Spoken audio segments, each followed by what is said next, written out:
here in Waco, Texas. And on the campus of Baylor University, we open up Big 12 play. The Baylor Bears at home, and the fans are fired up to check out the home team and preseason player of the year, Pierre Jackson. The Bears will go up against the Texas Longhorns. Big 12 play opens next.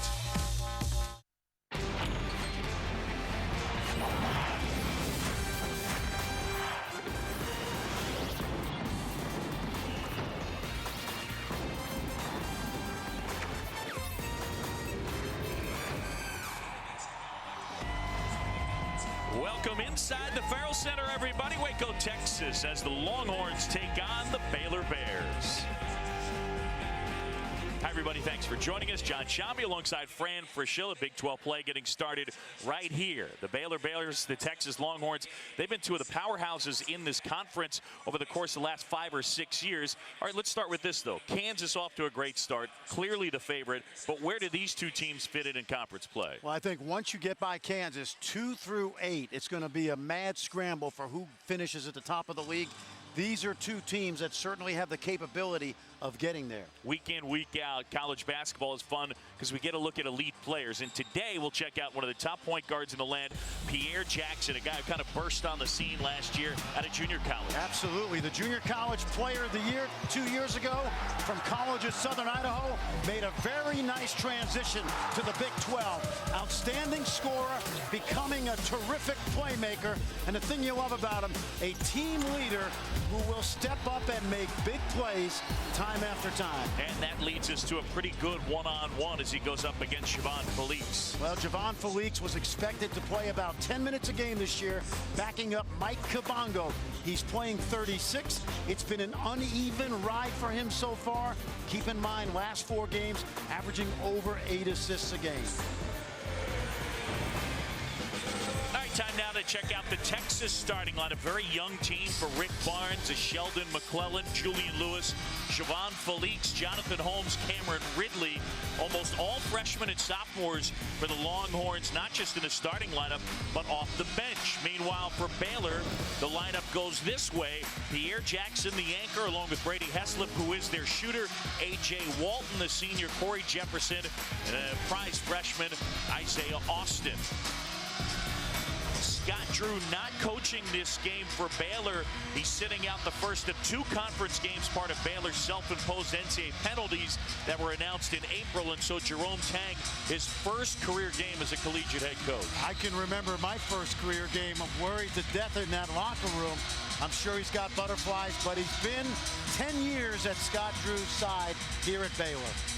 On the other side, it's Rick Barnes, the veteran, of course, stops at Providence, Clemson, most wins in school history. He has been to the NCAA tournament at Texas every single year. 17 straight years when you count those last 3 years as a Clemson Tiger. Rick Barnes put together one of the elite programs in all of college basketball. His team on the road opening up league play, I should say, here at the Farrell Center. And these two teams going head-to-head for a long stretch. Texas really ran it. Between 99 and 09, they won 24 straight. But Baylor, the last few years under Scott Drew, they got to the Elite 8 a couple of years ago. Last year to the regional final again. Baylor's won 6 of the last 8. They've become more than just a thorn in the Longhorns' side. They've become their equal in the state of Texas. It's making for a great rivalry, John. Tom Eads, Zelton Steed, Rick Crawford, and we get underway, and Texas controls. And for Texas, it's all about taking care of the ball and creating some quality shot opportunities.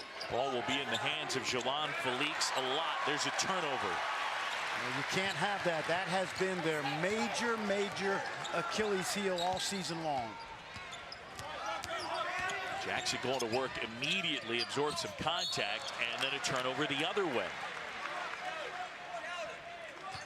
Texas, a team, John, that was averaging about 19 turnovers a game. Last 4, it's come down to about 14. But Javon Felix has had the pressure of having to run this team this year. Yeah, with Mike Kabongo out, they thought Felix would probably play about 10 minutes a game. Instead, he's playing close to 36 minutes per game. Ridley couldn't handle the pass, and then a foul inside. See, that's a pass that the freshman threw to a 275-pound guy running to the rim in traffic. That's a very tough play for Ridley to make. You use the phrase know who you're passing to a lot of times, and that would be an example. Exactly. He just threw that ball into traffic, and he didn't need to do that. Foul on Jonathan Holmes, his first.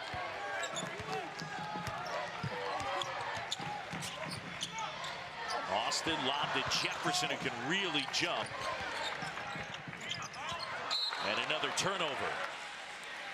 Well, that's 2 turnovers for Pierre Jackson.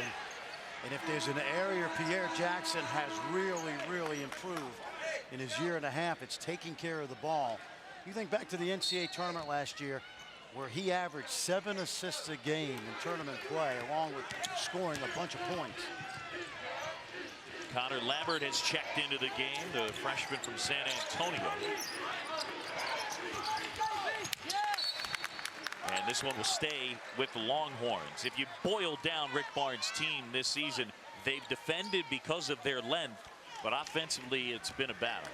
The way they're going to score today is off the offensive glass and getting themselves to the foul line. They have not taken care of the ball.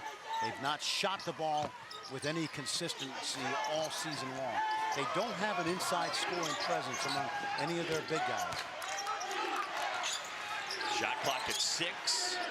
Ridley banging down low, jump hook. It was Texas's first field goal attempt. Teams that have had success against Isaiah Austin have taken the ball right at him physically this year.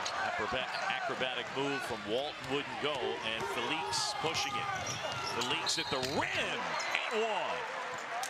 Now, this is important because this is what Mike Kabongo gave you last year. That ability to get into the lane, use his body to draw contact and finish.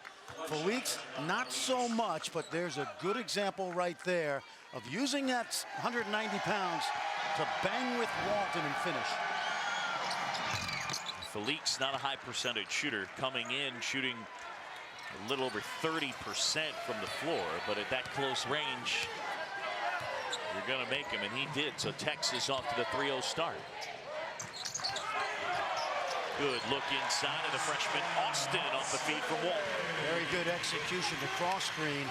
No one protected the rim on this cross screen.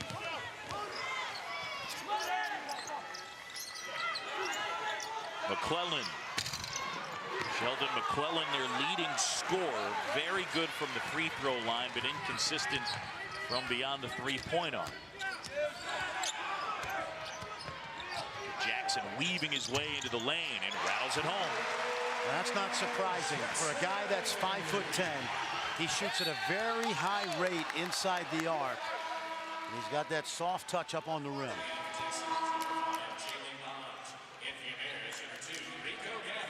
There you see Pierre Jackson not only shoots it very well from behind the arc, but does a good job in the mid-range. John also has the strength and the deftness to get that ball up over the bigger players. I think Pierre Jackson is one of the 5 most talented point guards in college basketball. Remember, a guy who didn't start for more than half the season last year. Eventually put into the lineup. And another turnover on the Longhorns as they tried to feed Ridley. 3rd turnover on Texas. When you feed the ball from the wing, if you're Julian Lewis, you must take that ball below the foul line extended so that the angle of the pass takes Ridley to the rim and not away from the basket. That's one basketball post feeding 101 right there. Rico Gathers and Gary Franklin have checked into the game. That's Franklin handing off to Walton. Gathers, little jump hook. Out of bounds, Texas ball. This is what we're talking about, John. Watch Julian Lewis now. All he needs to do is get that ball one more dribble to the baseline so that the feed takes Ridley to the basket as opposed to the pass that goes right to the basket stanchion. One more dribble below the foul line extended, and that becomes a perfect angle to feed Ridley at the rim. So it's simple geometry. Absolutely. It's all about angles, especially when you're talking about feeding the post. And don't we know that from watching Kansas play? Well, I failed sophomore year geometry, so I'm not going to sit here and tell you how much I know or don't know. I guess I'm telling you. Well, in fairness, you went to a very good high school. Felix, little hesitation. And a rebound pulled down by Gathers. Here's Deuce Bello. Hangs and hits. Bello very athletic, great dunker, and able to, with the body control, put it home.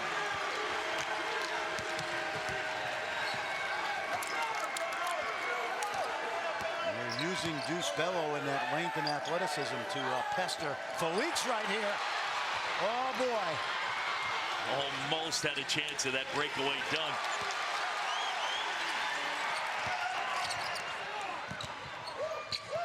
Bello had it knocked away.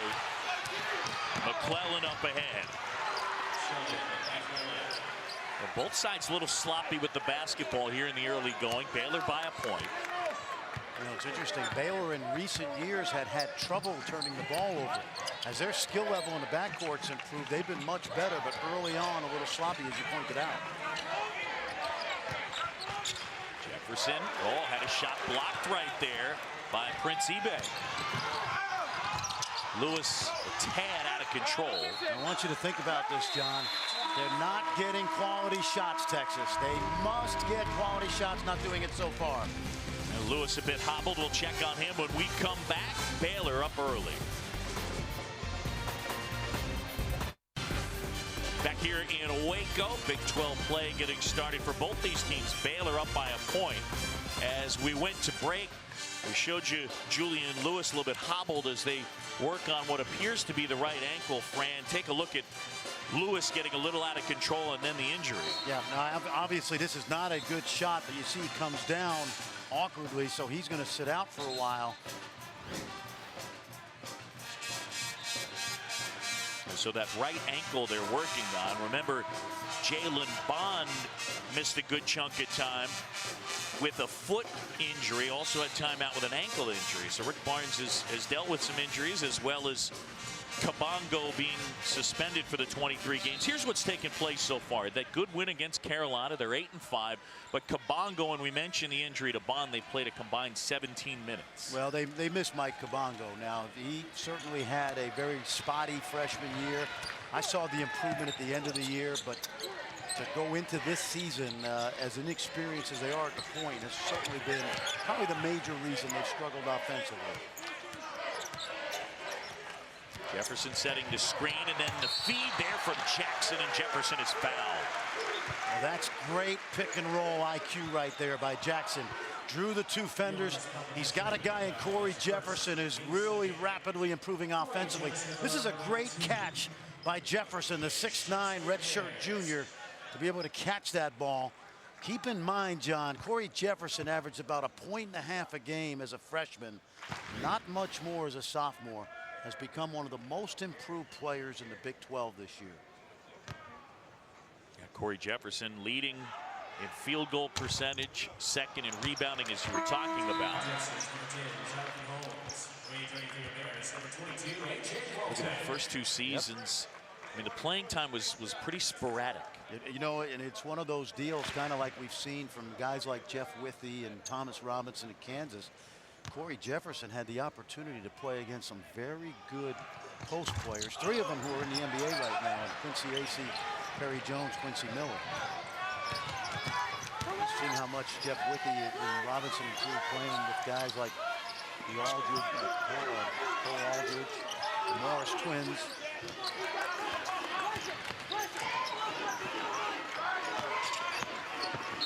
Good move on the baseline as Holmes actually stepped out of bounds.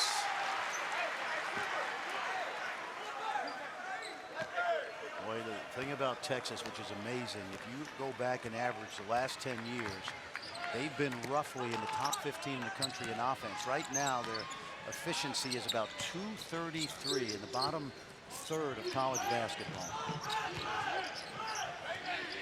Austin tries. Soft touch. Big guy can do that. 7-1 out of Arlington, and he knocks it down. That's his strength right there. Coming off a 20-point performance at Gonzaga. Many of them from behind the arc. Ioannis Papapetru kicks out. I'm going to have fun saying that all day long. I'm going to call him Poppy. And they get a foul there, and that'll be on Pierre Jackson. Fran, you look at the struggles offensively for the Longhorns. If you break down college basketball in simplistic form, it's usually hard to be a good offensive team without being a good three-point shooting team. And I mean, they shoot 30% from three. That makes things difficult on the offensive end. Well, it does, John, but I got to tell you, they're almost as woeful inside the arc. You know, they don't have a post presence to stretch the floor and open up those open threes. I think guys like Lewis and McClellan can knock down threes, but not when they're contested, and they're going to be contested because teams do not have to respect the inside scoring of guys like Ridley and eBay right now. And you're talking about the youngest team in college basketball, according to KenPom.com. 347 of 347. Austin fadeaway, shot contested, rebound McClellan.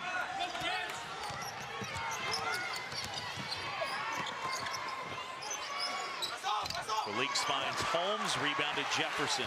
There's my point right there. Holmes gets that ball right underneath the rim, and he's got to be able to finish that for Rick Barnes. Nice. Walton finds Jefferson for the two-handed slam. This is the most efficient basketball A.J. Walton has played in his career.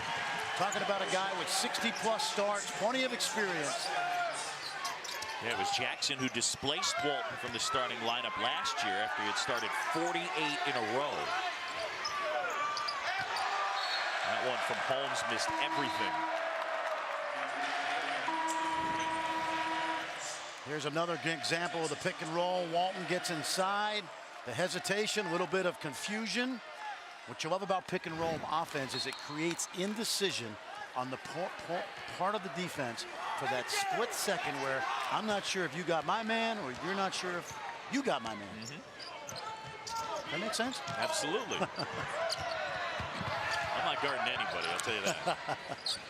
One thing right now for Baylor with Walton and Jackson on the court, effectively 2-point guards, and then Jackson able to drill a three. You know, Jackson lets the game come to him. He did not take a shot in the first 11 minutes of the Gonzaga game, being really comfortable feeding his teammates, but he is the leading scorer in the Big 12. Papa Petru able to put that one home. This young man out of Florida Air Academy may be Texas's best all-around offensive player, in my opinion, John. Ball on the deck, Papa Petru gets after it. They'll go tie up, possession arrow with Baylor.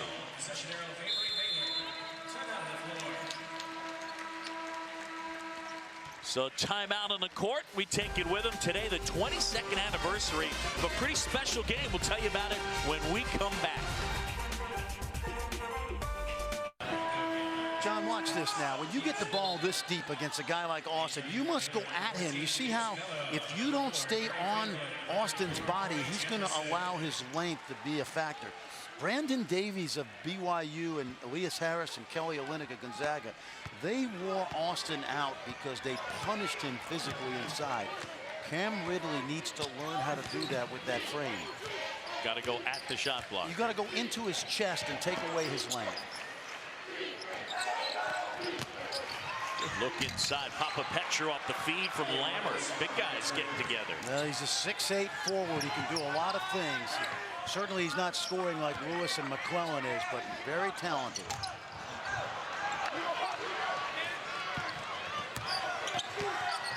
Lewis, little mid-range jumper. Hey, watching Lewis right now, Fran, excuse me, he's hobbling a little bit. It looks like that ankle or that foot is still bothering him. No, absolutely. What's interesting about Lewis's pull-up right there, John, is as you see him limp around. Now, watch this. He should shoot a three here. Shoot the three. Don't go to 17 and just get two. But you know what? Right now, Rick Barnes will take anything that goes in the basket. And to your point. Yeah, just hobbling a little bit. That out-of-control shot when he came up a little bit lame, moving off to the left, and they continue to work on it.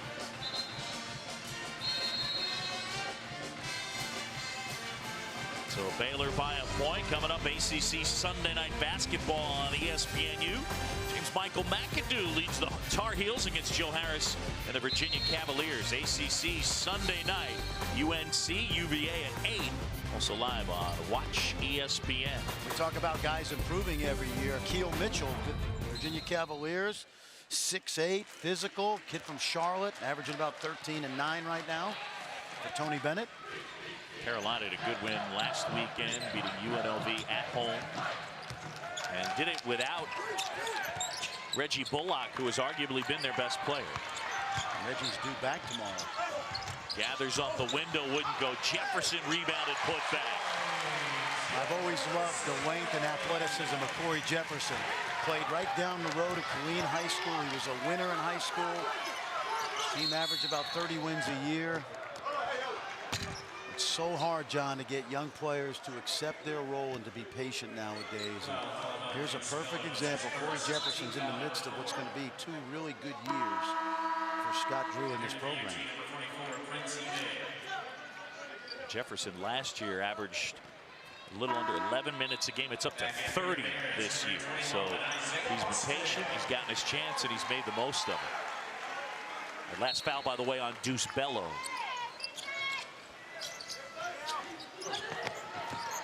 Feed inside and one.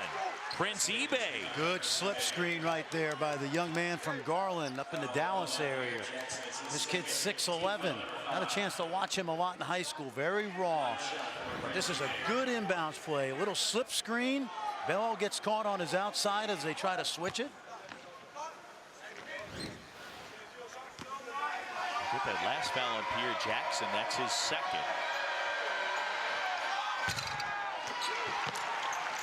Yeah, the question I asked you up in Stillwater last week is, do you play a guy with 2? You know, so much now, it's almost an absolute. Coaches take a guy out with 2. I think depending on who the player is, give him a little breathing room with 2 fouls, especially if he knows what he's doing.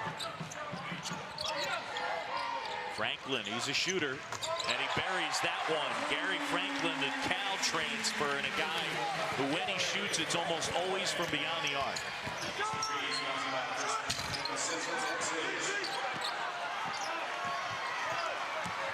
Marcus Holland, the freshman from Garland, Texas, is checked in. And the throw down there, eBay, his high school teammate. Well, great feed that time by Papa Petru. We talked about his versatility offensively, John. You're talking about a 6'8" kid. Gets into the lane, slows down, doesn't run the defender over, and makes a nice drop off.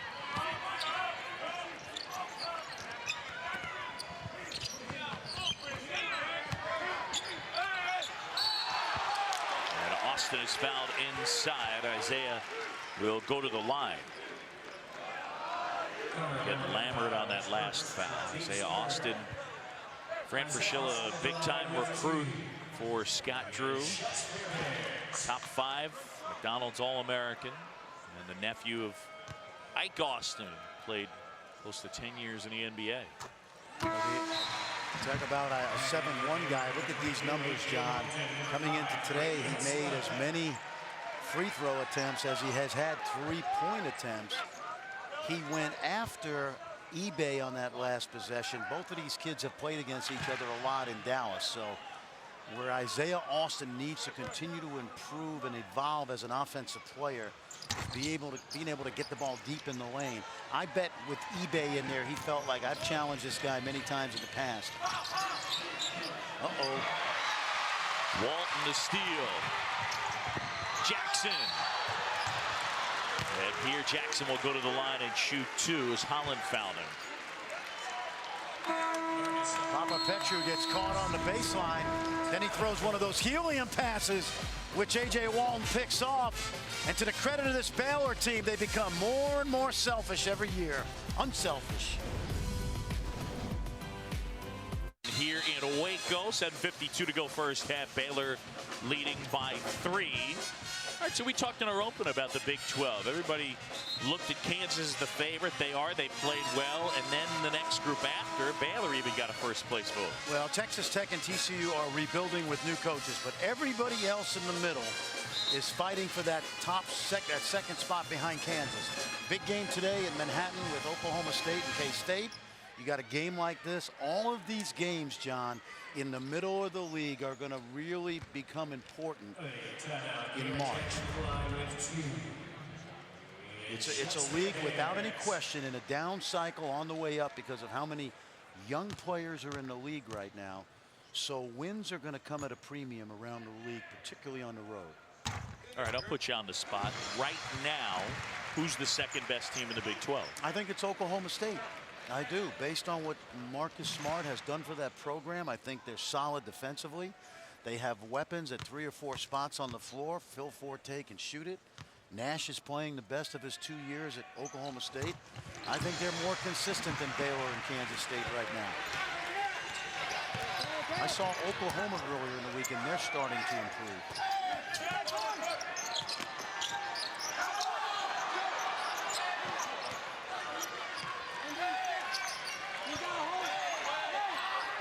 Little zone right now by Baylor. Match up out of it. Last year you saw him played a decent amount. McClellan, that skims the rim out of bounds, and it'll stay with Texas. That's a jack. That's just a jack. He just jacked it up. I mean, no chance to make that shot the way he shot it. Jonathan Holmes will check in, and Connor Lammert will check out. Fresh shot clock that did skim the rim. And the lob inside. eBay tried to dunk it, couldn't. They worked on that play last night. They executed it to perfection. They just didn't finish it. Walton jumper, soft touch, it goes. A.J. Walton struggled from behind the arc a year ago. Much more consistent this year, along with all the other little things he brings to this Baylor team. Well, nice floater there by McClellan. Again, their leading scored a little over 15 points a game. I think when you play Baylor, they're going to get this lob right here. Jefferson couldn't put it down off a good feed from Jackson, and Felix up ahead. I think you've got to attack Baylor at the rim. Well, McClellan, a couple of buckets right there, and all of a sudden, Texas within 2. Scott Drew is home right now watching this game, hanging on every word you and I talk about. Jerome Tang, their coach today, as Drew sitting out the first of 2 conference games. Self-imposed penalties that Baylor announced back in April. Holland getting a piece of that pass and eventually controlling the basketball.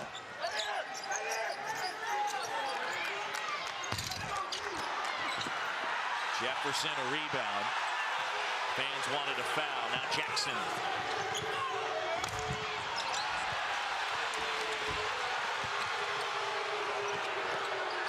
McClellan gets that to go. Sheldon McClellan with 9. Now that's important because he can be and should be their most consistent all-around scorer. But you saw in that previous possession, Austin not able to finish around the rim. See Texas on that 7-0 run, all the points from Sheldon McClellan. This is Austin backing down. Lost the handle but got fouled. Now there you see Jerome Tang, 10 years as an assistant to Scott Drew. Scott Drew cannot have any contact with his team from last night at midnight until Tuesday night at midnight after they finished playing at Texas Tech. So it's Jerome Tang's show, if you will.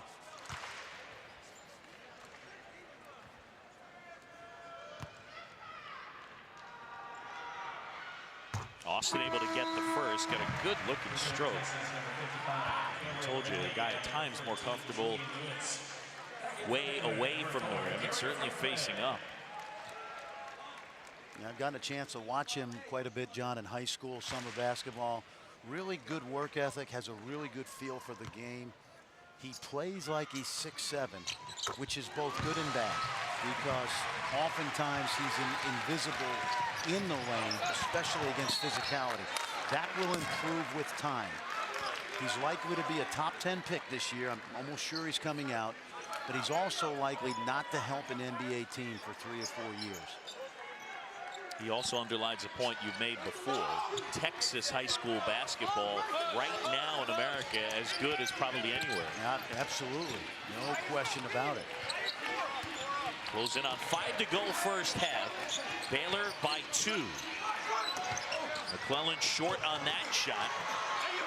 Holmes has his shot rejected, and eventually Ridley comes away with it. Shot clock at 6. Felix. Oh, Javon Felix able to knock it down. Really nice rhythm from the young man from St. Augustine's High School in New Orleans. Same school that produced Kerry Kittles and Avery Johnson. Great basketball tradition.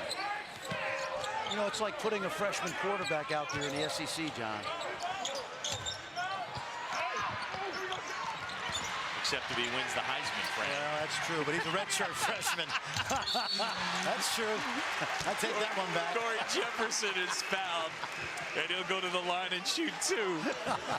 I had to. I'm sorry. Oh, hey, listen, every now and then Kevin Durant comes along, right?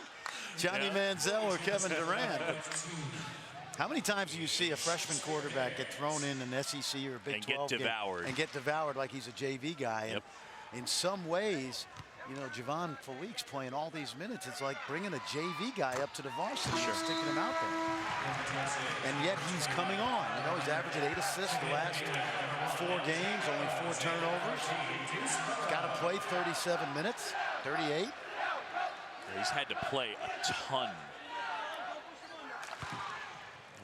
Go ahead. No, I asked him last night at practice when we were out there. I said, what's the most surprising thing to you? He said, Coach, every possession matters in college. In high school, I could throw possessions away because a possession here could cost us a game. And you might have to think about it. He probably has once or twice this year. And not just him, obviously. That one out of bounds, and L.J. Rose got a piece of it, so it will stay with the Longhorns.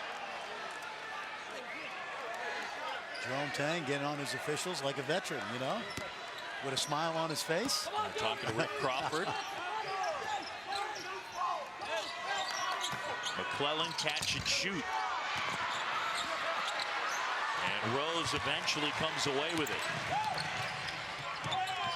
Austin, he likes it from out there. Texas would love to push it. They ran North Carolina out of the building in the first half of that game. And hard part is Felix is going to have to maintain that conditioning, but they would love to get up and down. They actually get easier shots in transition. Lewis, that 3, he's been their top 3-point shooter this year. Oh, Bello way out of control. Lammers tracks it down. And then Bello to steal, but nobody to save it to. So the Longhorns here in Waco. Big 12 opener for both teams, in Texas by a point. Sheldon McClellan, the Longhorns' leading scorer on the year and the leading scorer in this one. He's helped put Texas ahead with 9. Jerome Tang and Rick Barnes leading their respective troops. As both these teams have pulled off some pretty big recruits the last few years. And speaking of which, basketball stars highlight the Geico ESPN High School Showcase tonight. 6 o'clock ESPN2. It's Casey Hill leading #1 Mount Verde against 12th ranked Simeon, led by Duke commit Jabari Parker. And then at 8 on ESPNU, it's Gonzaga and Salesian. So there's Jabari Parker at 6'8", 220. You know, Mike Krzyzewski's fired up. Yep, good all-around player. His father, Sonny Parker, played at Texas A&M and then played quite a while in the NBA. Was on an NBA title team with the Golden State Warriors. Simeon has been a power in the Chicago High School Public League for a while. Forever and ever, you're right. Casey Hill reminds me an awful lot of Kyrie Irving. He'll play for Billy Donovan. Jefferson comes flying in for the rebound. Texas has 4 free throws so far, John. Their big guys attack almost to avoid contact inside, where you have to take the ball at the defender physically. Jefferson inside, nice move, and you get a look right there why he's shooting 64% from the floor. And how much he's improved and how much confidence he has to make that move after going against Quincy Acey and Perry Jones every day. Great move, Felix, just couldn't finish.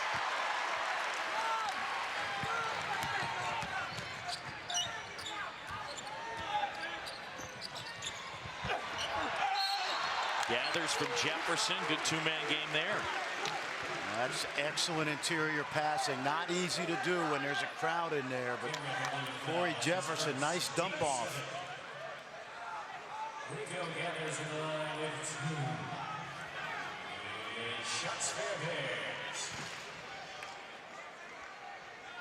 Rico Gathers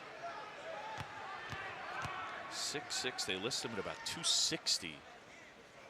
Well, this is a young guy that committed to Steve Lavin in St. John's before his senior year and changed his mind. His high school coach, Tim Bird, very successful in the state of Louisiana. He coached Tweety Carter, Baylor's first McDonald's All-American, so there was already a pre-existing relationship there, if you will, but certainly Steve Lavin, that's a violation. Would have loved to have had him in a Red Storm uniform. So the Bears back out front by 3, close in on 2 minutes to go first half. Rose stepping in. And they say over and back, Baylor basketball. And Rose knocked that ball away, but when McClellan recovered it, he was in his front court. But again, see, you know, here's McClellan trying to make something happen. Now watch, he'll have the ball, step into the backcourt. It's an easy call, but you know, Texas handles the ball like it's a hand grenade sometimes, John. And they, you know, they got to be patient and move the ball.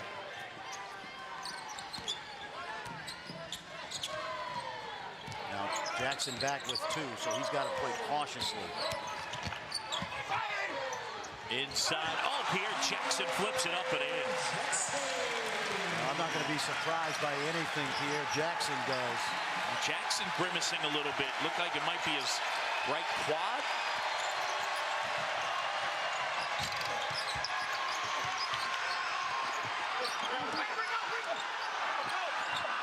Jefferson trying to pass it off to a teammate. Look at that hustle.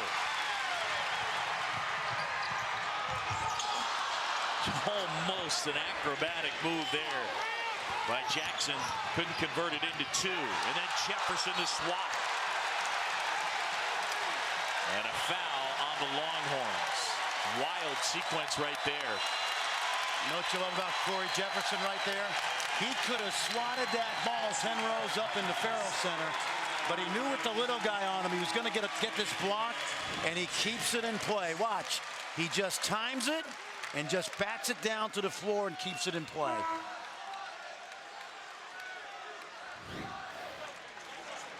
So it'll be Jefferson at the line. He's another one of those guys, John, like Kelly Olynyk, who chose to redshirt in the middle of his career. You know, after his freshman year, he sat out, practiced every day.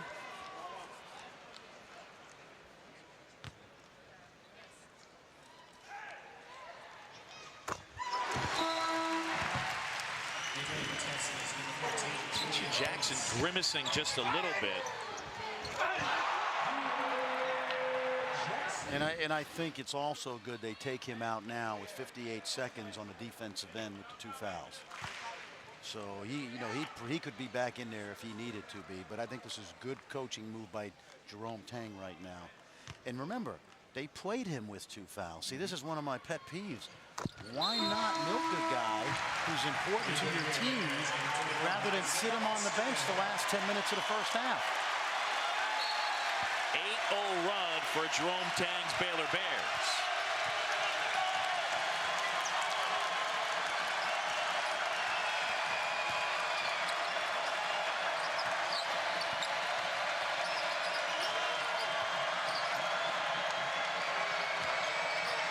McClellan into the paint. Floater wouldn't go. About 2 seconds, the differential game clock to shot clock as Rose handles. And that means you should treat this like the last shot of the half. Let's see if Baylor does that. I've seen more and more teams shooting the ball too early and giving opponents an extra possession. Baylor should have a 7-point lead at worst going into the locker room.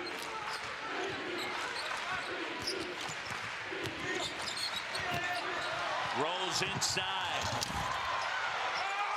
Inside, it's Austin able to put it down. Isaiah Austin with 10 first half points, including that big putback. And Baylor closes on a 10-0 run.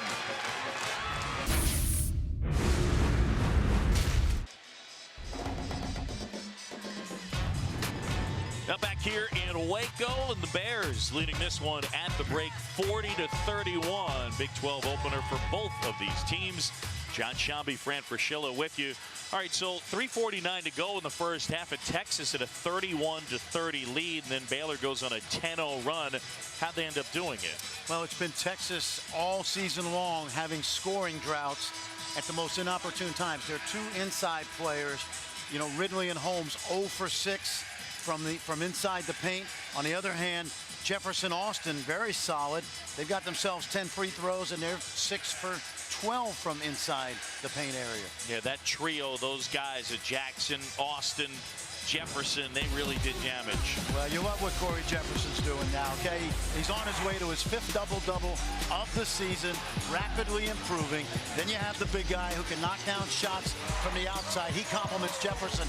And very quietly, Pierre Jackson with 9 points, only took 5 shots. This is a guy that averages about 12 points a game in the second half of contest. If they need him to score, he will. If he just needs to become a facilitator, he does that equally well now as a senior. Yeah, he's a guy that'll kind of feel things out. Meanwhile, Corey Jefferson very close to his 4th double-double of the season. Jerome Tang, who is in his first game as a collegiate head coach. Scott Drew sitting out this, the first of 2 conference games. Self-imposed penalties by Baylor, and they were announced back in April. So as you mentioned, Scott Drew, no contact with the team from midnight last night till midnight Tuesday. Correct. Yep, after the Texas Tech game. Remember, he almost missed a game in 2007. He had emergency appendectomy before the Kansas game, but he gutted it out, was on the bench. Walton rebounds, the McClellan miss. And Walton, that one off the side of the backboard. McClellan back the other way. Felix lays it in. Boy, Felix very quietly solid today. 9 points, 3 assists, no turnovers. And Pierre Jackson's passing has been off the mark in this game. Jefferson fouled there by Jalen Bond. John, you see what Bond did? How he raked down on Jefferson's hands. If he'd have gone straight to the ceiling on that, Jefferson was going to turn with his right shoulder into the defender, something he's not confident with. And instead, Bond, take a look now. Watch Bond come down with both hands on him. There's no way Corey Jefferson would have made that turnaround shot with turning his right shoulder into the defense, but yet Bond bailed him out. Straight up, you want the hands to go straight up. Straight up, make him shoot over you. If he makes the shot, you tip your cap to him and you run down the other way. Bond again has not played a ton this year. Only 2 total games because of initially an ankle injury and then a left foot injury that really bothered him.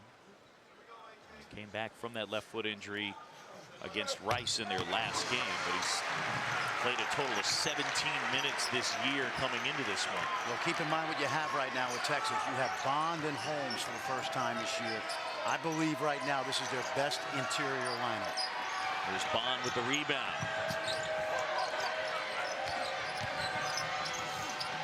Felix very confident here today. You know what? The game has slowed down for him today. Did you see that? He could have shot the contested 3. A little pump fake, 1 dribble into the lane. Very, very solid for the freshman.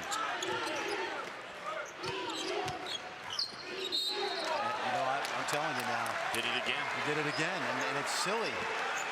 Listen, Corey Jeffers has improved, but he is not Marc Gasol in the lane. You've got to make him make a shot over you. And that may be just lack of game experience this year, as you pointed out, for Bond, but that's 2 times in a row. And see, I think this is the best lineup for Texas. Bond normally a pretty good defender.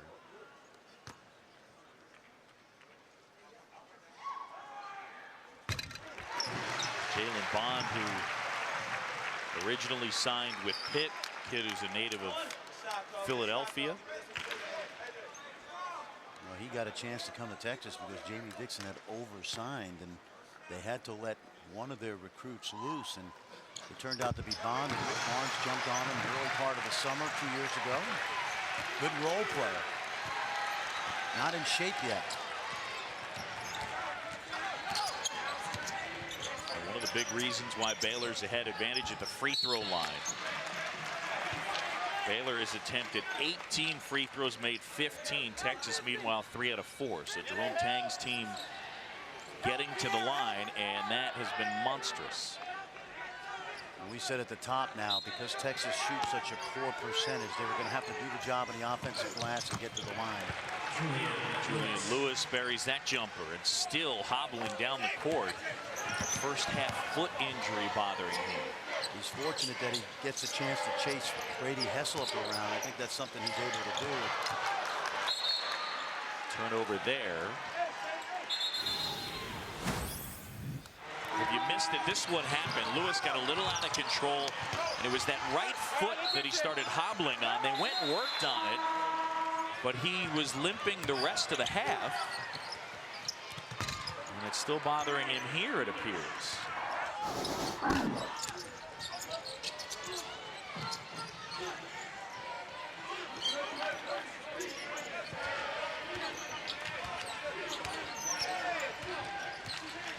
Leaks into the paint, and they get Jackson on the foul. That'll be number 3.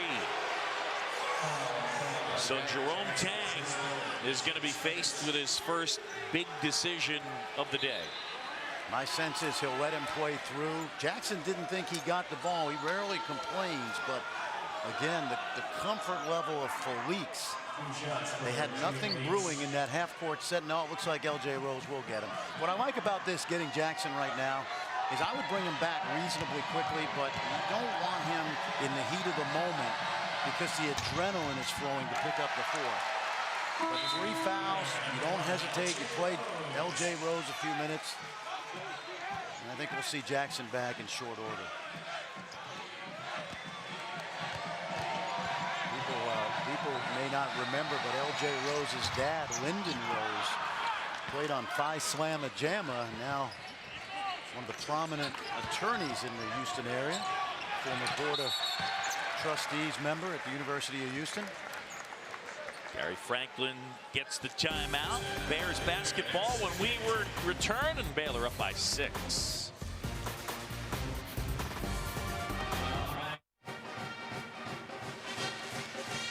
Back here in Waco, Baylor leading it by 6, 17:39 to go here second half. John Schaub and Fran Fraschilla. ESPN College Basketball available live anytime, anywhere on your computer, tablet, or smartphone at WatchESPN.com and with the Watch ESPN app. Now for Baylor, when you talk about three-point range, Brady Heslop be the first guy you'd mention. Now last year he shot at a very high clip, not as much this season as his percentages dropped by about 10%, and here today he's been very quiet. Well, part of that I think is the respect that he's garnered among opponents because he had such a prolific year a year ago, making 100 threes, and you know he's tried to work on playing off that three-point line into the mid-range area, but today Texas has done a very nice job of shadowing him, and that's the kind of respect he gets game to game now. Boston College transfer, native of Canada, Brady Heslop. This is Gary Franklin handling. Franklin, who we told you is a Cal transfer, he actually played the point a little bit those 13 games when he was a freshman at Cal. He averaged about 8-9 points a game, and he left midway through that full season. Austin had his shot blocked, and the possession arrow says Baylor basketball. See, that time Holmes was guarding Austin. They went at Holmes this time instead of Jefferson going at Bond, and Holmes stayed on the ground till the very last possible moment and played vertically.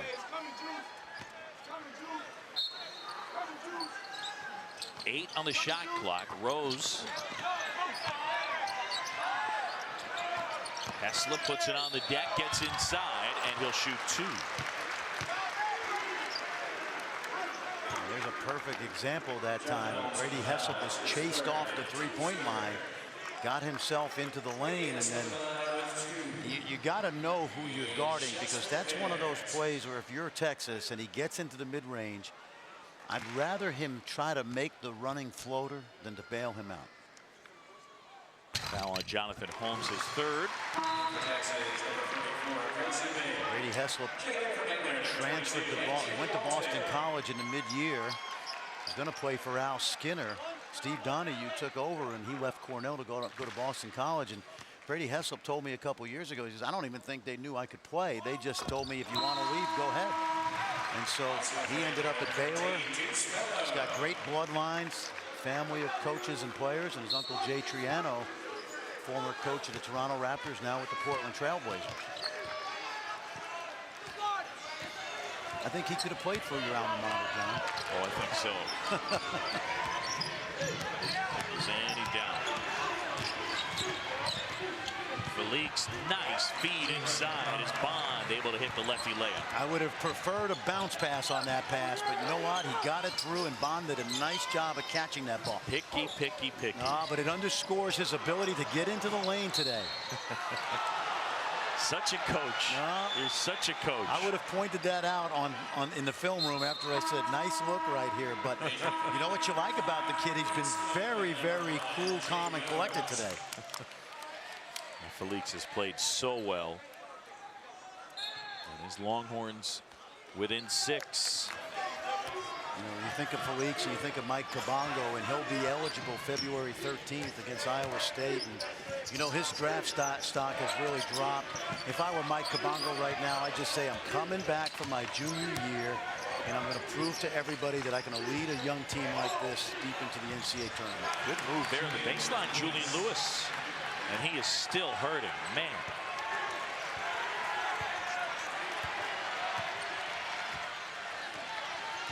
Now the question for Jerome Tang, you pointed it out. Pierre Jackson with 2 fouls. When do you go back? Well, excuse me, 3 fouls. When do you go back with him? I think we go back with him soon. Take another look at that Lewis move on the baseline. Oh, he did a nice job with his body, didn't he? Yep. Dropped the shoulder a little bit, but used it to seal off the defender. He put Heslop in jail because Heslop could never get around and get back in front of him. If you're even, you're leaving. If you're even, you're leaving. You got it. You got it. You've been paying attention, John.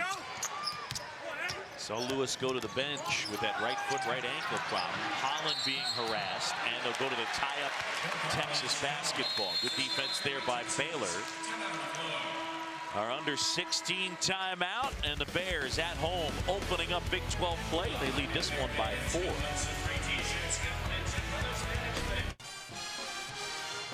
All right, Matt, thanks. 4-point game here. So besides Kansas, who are the other top teams in the Big 12? That's one of the questions you'd have to say, but it does start, no question about it, with the Jayhawks, the favorites to win their 9th straight regular season title. And then Marcus Smart in Oklahoma State. Well, I mentioned way back in September he'd be good for 6 to 8 more wins. He has, and Bruce Weber, coming off a nice holiday win against Florida and Kansas City, has got the Wildcats on the same trajectory that his predecessor Frank Martin had. That must be a barn burner right now in Manhattan. That's 2 solid teams. And you know the thing about catching Kansas, John, it's almost impossible some years because you know they're going to almost always be 9-0 at home.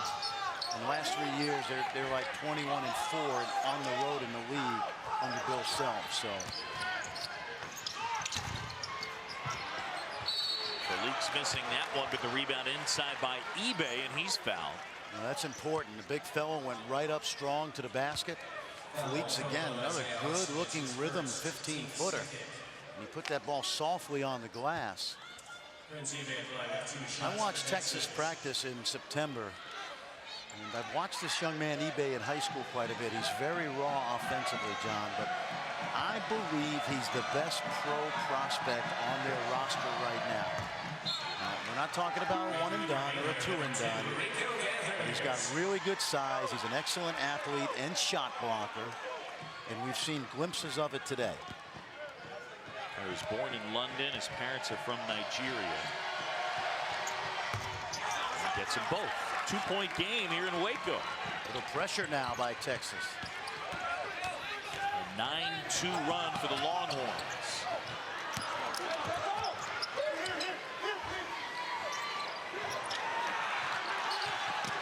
Gathers inside, flips it up.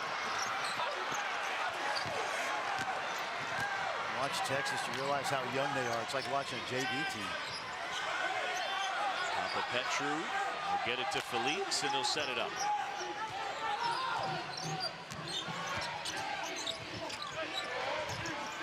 Bond right at the rim. eBay out of bounds. It'll stay with Texas. Well, that's one of those shot opportunities that Texas has had tonight in the lane that they've just been unable to finish. You really have to make layups inside with your eyes when you're a big guy. Oftentimes you watch a big man, he'll just throw that ball up hoping it goes in. And there's McClellan with that bucket. Sheldon McClellan has 11. Texas spent about 30 minutes last night on inbounds plays underneath the basket, and it's paid off for them a couple times today. See, you want to make this guy shoot over you. eBay gets a piece of that one. He's allowed to pick it up. Rolls off his leg, out of bounds. Texas basketball, and Pierre Jackson getting set to check back into this game. Jackson's playing with 3 fouls. Austin comes back. And again, Jerome Tang, the head man today for Baylor. Scott Drew sitting out the first of 2 conference games. Self-imposed penalties by Baylor. Jackson on the bench, by the way. Baylor outscored 8-2, and we're tied up. You know, as good as Baylor's played half-court man-to-man defense today, I'm not sure I wouldn't throw a little zone in there. Walton up ahead. Out of bounds. And Felix got a piece. Very sloppy basketball the last 3 minutes by Baylor. Again, Pierre Jackson with 3 fouls. Thing you got to worry about with if you're Texas with Pierre Jackson is he can score really anytime he wants, or at least get a good shot, and he averages about 12 points a game in the second half of games. He had 20 in the second half at Gonzaga. We talked to Kevin Pangos earlier in the week when we were up in Stillwater, and he said toughest guy I've had to guard, you know, just because of the speed, quickness, ability to shoot the ball. McClellan's got some blood on his left elbow. And here comes Julian Lewis. I mean, can barely walk straight up with that limp. Felix missed a couple practices earlier in the week.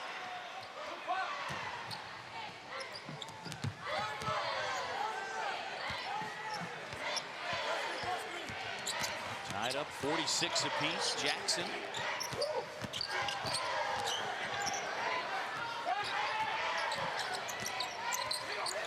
Kind of dribbling around now. Austin.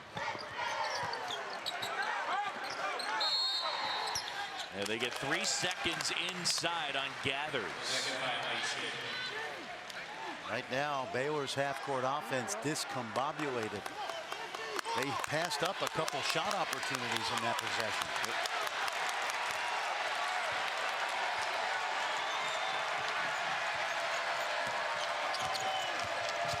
Felix hesitating, used the space.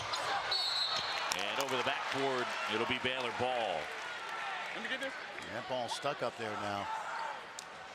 Luckily, you have Isaiah Austin in the building.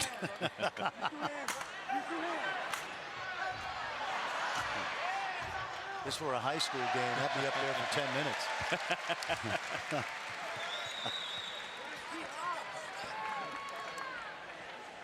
Baylor, by the way, no second half field goals. So all the points in the second half for the Bears coming at the stripe. I'm going to be surprised now if Jackson doesn't take over some of this game at some point offensively. They tried for the lob. Foul on eBay. You know, that's kind of interesting to me, that call, because you have Austin going really over the back of eBay in that spot. Well, what happened was, it was weird looking because they actually back screened Austin to go opposite of where the ball was. And so they just threw it over the top, and eBay not used to that, because usually your man goes to the ball. Right. He got a little bit confused, and that would have been pass interference in the NFL. Right. But interesting, the last possession, Felix went all the way to the rim. Jackson gave him very little resistance because of the fouls. Jackson gets in, feeds Austin, who had to go off his hands.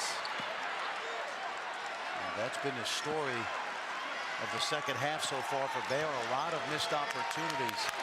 Now Jackson's got to play a little cautiously. Javon Felix, this is kind of a coming out party right here. He's been great today. Jackson speeds back the other way. Bello put back wouldn't go. And then Austin fouls eBay. Well, I don't know if Javon Felix realizes what he's doing, but he's able to get into that mid-paint area knowing that Pierre Jackson, with 3 fouls, is going to give him very little resistance. Take a look. He's going to shoot this ball right over Jackson, because Jackson's got to be very cautious, John. He's really picked his spots nicely. Lammert.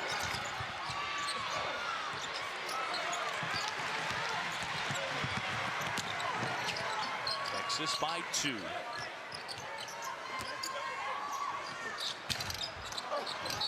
Bello the follow, and he'll shoot 2.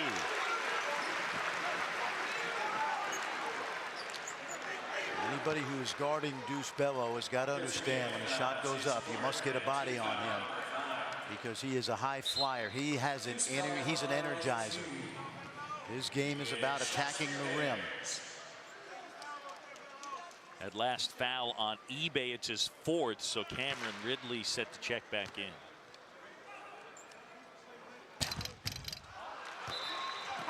Well, how about some high school basketball? The Geico ESPN High School Showcase. It's tonight, 6 Eastern ESPN2. Number 1 and number 12, Montverde, Florida. Simeon from Chicago. And then Gonzaga and Salesian, the nightcap ESPNU at 8 Eastern. The Geico High School Basketball Showcase coming up tonight. Salesian's Jabari Bird will head to Cal, play for Mike Montgomery. And if you're a Gator fan and you haven't seen Casey Hill play the point, tune in. He is a Kyrie Irving type explosive athlete. Ranked our number 2 point guard by Dave Tellup and Albion Carty, Reggie Rankin, part of our ESPN recruiting guru. There's a rare mistake right there by the freshman. I believe that's his first turnover of the day. And remember, John, I don't know that he's come out of, maybe he's come out of the game, but a little push off, and then Felix gets caught. Yeah, that's his first turnover. Javon Felix. Tell you, Jackson today, his passing has not been on time and on target. That time he threw a hard pass that sailed upwards of where Isaiah Austin was, and he's going to come out right now. Now you can settle him down a little bit. Also remember that he's going to get a break at the 12-minute timeout next time we get a dead ball. Texas by a point. Felix probing, looking. Papa Petru inside.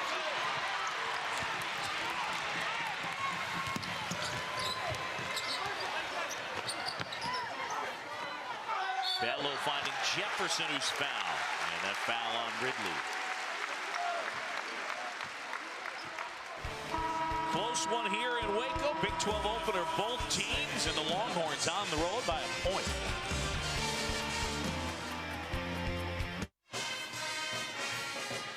Back back in Waco, Texas by a point. John Shambi, Fran Fraschilla. The Longhorns were down at the break and down by 9. But here in the second half, things have gone well, led by Javon Felix. Well, he has to play well for Texas to be efficient offensively. He really has. One turnover today. He's really picked his spots nicely offensively, getting his team in the flow. Probably the best all-around game this young man from St. Augustine's High School in New Orleans has played. And conversely, Pierre Jackson with foul trouble, John, really hasn't gotten it going. Some careless plays. He's out now, sitting out. He'll be back shortly. You know, our own Stan Barrett's got to be really excited about Javon Felix, because he also is a graduate of St. Augustine's High School in New Orleans. Carl Weathers, Apollo Creed, come on now. Yeah, played in the NFL. Yes, he did. No, it's been a hotbed of NFL players at high school. But you know what's interesting about this kid? 2003, Javon Felix's dad took him to the Final Four practices in the Superdome. Texas had a guy named T.J. Ford as the catalyst of that great run to the Final Four. It's the first time he remembers rooting for the Longhorns. And then later he hooked up with DJ Augustine, who of course is also a New Orleans guy. Many compare Felix to DJ Augustine. I don't think he comes in at that same level DJ did, but similar stocky build, you know, good fire plug type point guard. Well, it's been sort of baptism by fire for Javon Felix, and he continues to grow as a player. Rick Barnes told me prior to the game he's learning, and I've been as hard on him as anything he's had to experience on the court. They're playing two-man games on each side of pairs. Lewis at the rim, wouldn't go. Jefferson a rebound. Got everything they wanted there, but Lewis just didn't finish. Heslip. Baylor leads. Now that's a 5-point swing right there. Because if they score, Baylor takes it out. Instead, Texas gets caught in transition.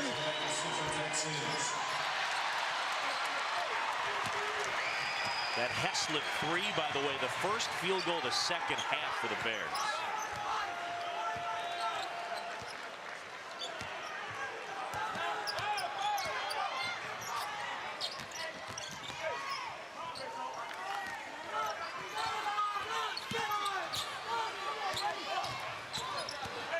Walton being harassed. Austin.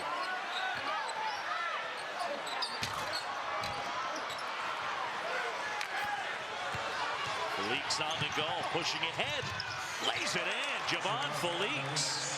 What you love about that is he looked both ways.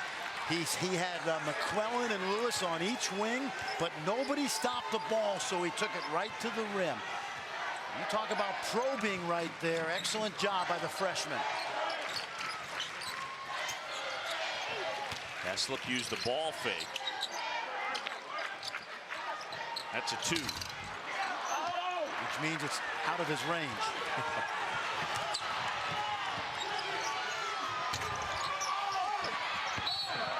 Out of bounds, Baylor basketball.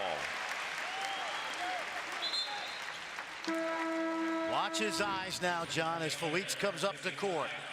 Okay, he's going to look both ways now. See him look, see him look. Nobody's going to stop the ball, so he's going to take it right to the rim. Good decision. He had to kick out 3 if he needed it, but he was going to wait to see if Baylor would stop his momentum at the rim. And they didn't.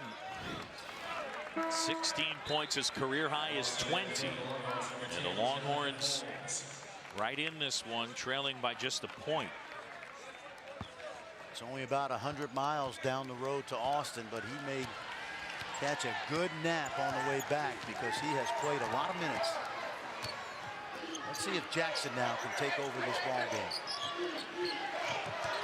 He's got Felix on it. Oh, Jackson, aggressive move, just exploding past Felix. He'll shoot 2 free throws. What you know about Pierre Jackson is he can get his shot anytime he wants. Now, the good thing about his game this year is he's leading the Big 12 in scoring, but he's become much more of a playmaker than he did when he first got to Waco. But this is a point in the game where he needs to start creating off the dribble for himself, draw defense, and then kick. Jackson was the junior college player of the year as recruited by Baylor last year. He used as their 6th man for a little more than the first half of the season, then displaced A.J. Walton in the lineup. Well, he had to go to JUCO because of his grades, but he had a game in high school where he had 32 points against Findlay Prep and Avery Bradley, former Longhorn, now playing with the Boston Celtics. Bradley, I might point out, had 34 in that game. And Bradley, by the way, an elite defender.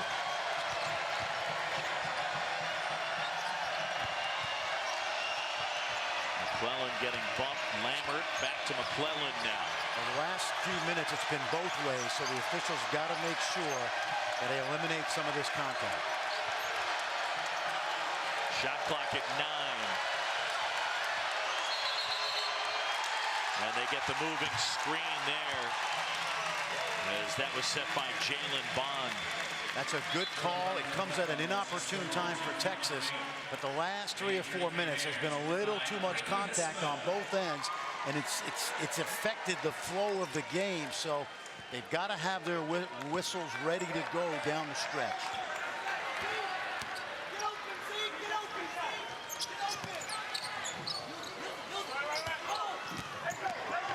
Walton gets inside, couldn't finish. Austin, the putback.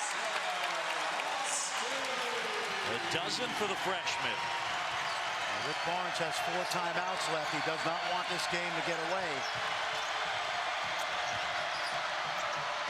Felix gathers himself and buries it, and he is 18. What you love most about the way he's played today, John, is the game. He's played at his pace today. Very under control. Heslip. Jefferson the rebound, and then it was knocked out of bounds. It'll stay with Baylor. 35 on the shot clock. 8:09 to go in this one. And a 3-point Baylor lead.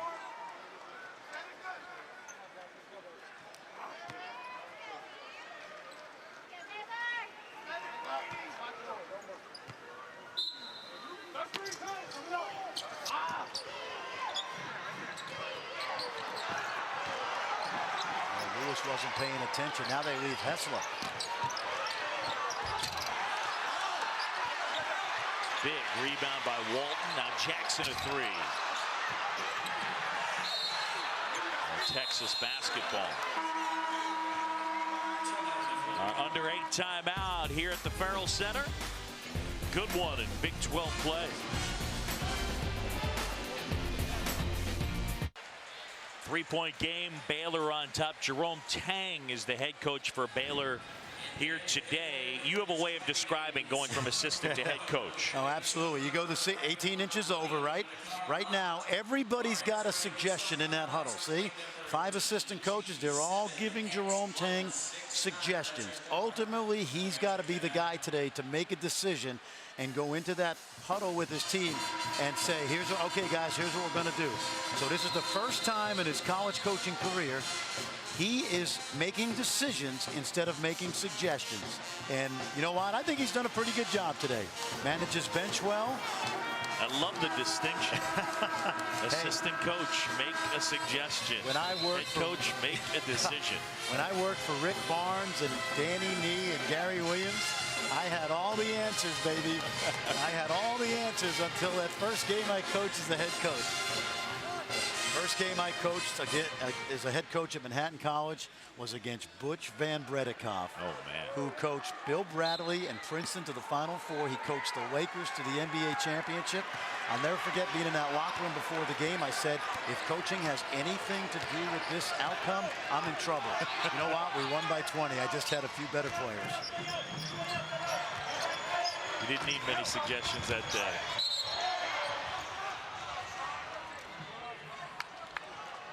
Get that foul inside. That'll be on Deuce Bello. Well, they've tried to use Bello to discourage and use that 6'4" frame to discourage Felix, but Felix has been solid. Watch McClellan here. There he is. McClellan is fouled. He'll shoot 2. Now that's a play Texas runs. They worked on it again last night. There's a lot of fake motion first on the cross screen, and then watch the screen by Bond right to the rim. Walton trails, and now someone's got to foul him.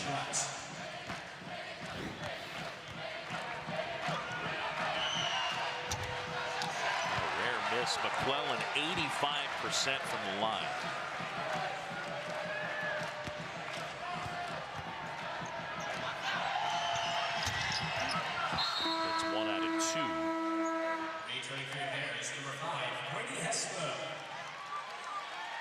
Slow back in. Bello grabs a seat. 2-point game. You know, even for one possession, John, you had Bello in on defense. I don't think they're platooning right now, but to get Heslop back in when Baylor has the ball, just a subtle, good little coaching move right there. It looked like a genius if Heslop hits a shot. Jackson wide open there, and that was way short. Yeah, this is not one of Pierre Jackson's better performances tonight.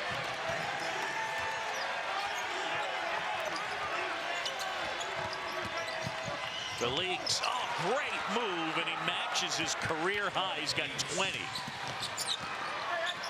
There you go. Great feed. Jackson and Jefferson the throwdown.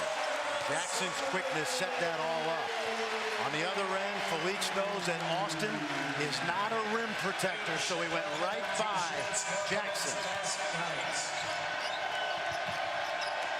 I think I'd just play at the middle of the court with Felix right now. That one deflected, and Javon Felix saying to Sheldon McClellan, cut baseline. Their best offense today has been high pick and roll for Felix. Give him some room to operate. And let him make a decision. That's exactly right.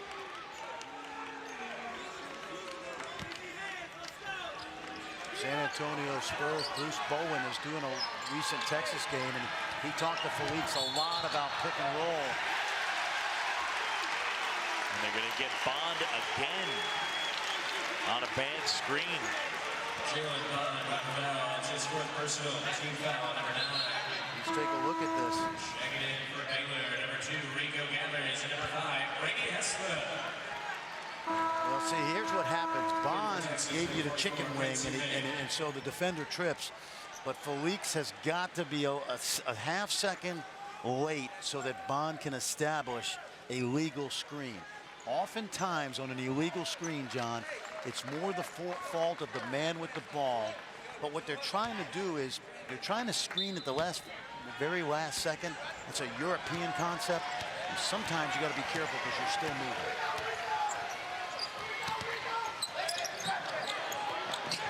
Jefferson lays it in over Lammer. The Bears starting to get in sync a little bit offensively. Lammer, good move right from the 3-point line as Jefferson came out to close. We talked about Austin Crozier. You can see some of that in this young freshman from San Antonio. Some people compared him to Connor Atchley, who gave Rick Barnes a lot of quality minutes in his career.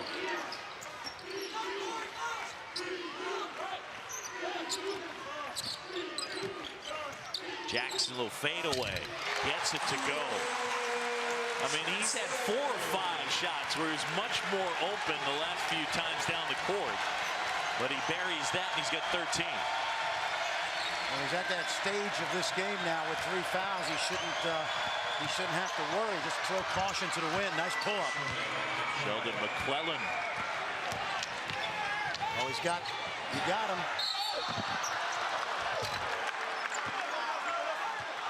Gathers will go to the line. Good eyes there by Pierre Jackson. When Pierre Jackson was a freshman at College of Southern Idaho, John, he had elbow surgery. He could not shoot the ball outside of 15 feet. So it was the first time in his career, because he was a prolific scorer in high school, that he had to become a playmaker. Well, as the elbow healed and he got his shooting range back, his playmaking improved. It made him a better all-around player. It led to a sophomore year where he led the College of Southern Idaho to the national title and opened up a world of recruiting opportunities that manifested himself in him attending Baylor. Gathers gets the first. Baylor by 3. And coming up on ESPNU, battle in the Big East. Mick Cronin and number 14 Cincinnati playing host to St. John's. Later on, Isaiah Cannon, Murray State, Southeast Missouri State, and then out in the Pac-12, Washington State.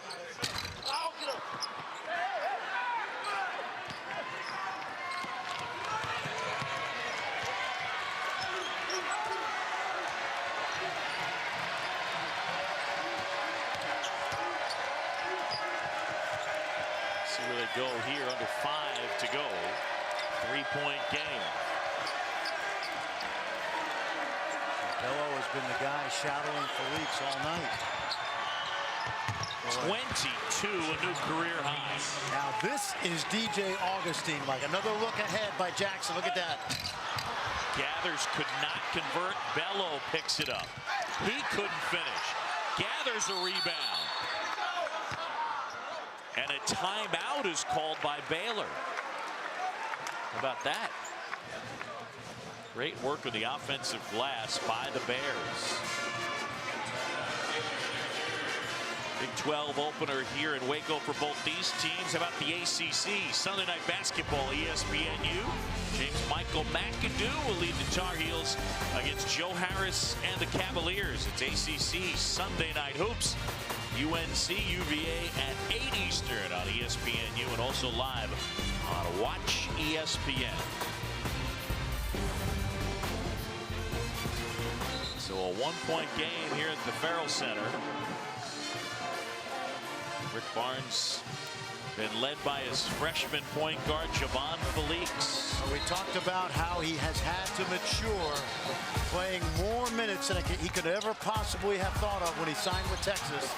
Averaging about 37 minutes a game. It's been an uneven road through most of this early part of the season, but continuing to grow up. Last 4 games, he came in averaging about 8 assists a game. Today, a career high. And John, in the second half, he now has 15 points and 4 assists. Done such a good job taking care of the basketball. You mentioned it. He's played under control the entire day.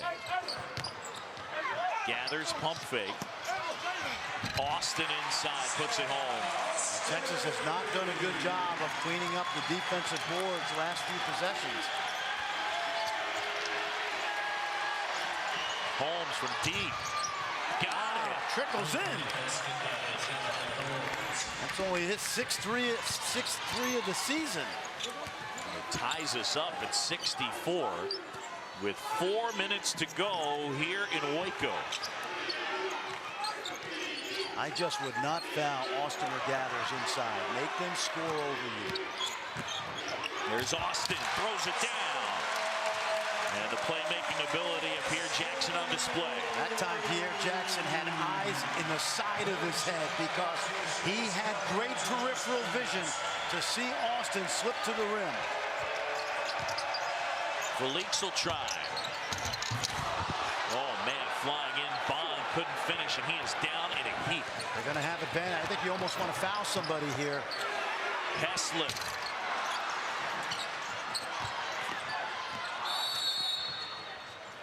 And now the whistle is blown because Bond really went down hard trying to come up with an offensive rebound and a putback.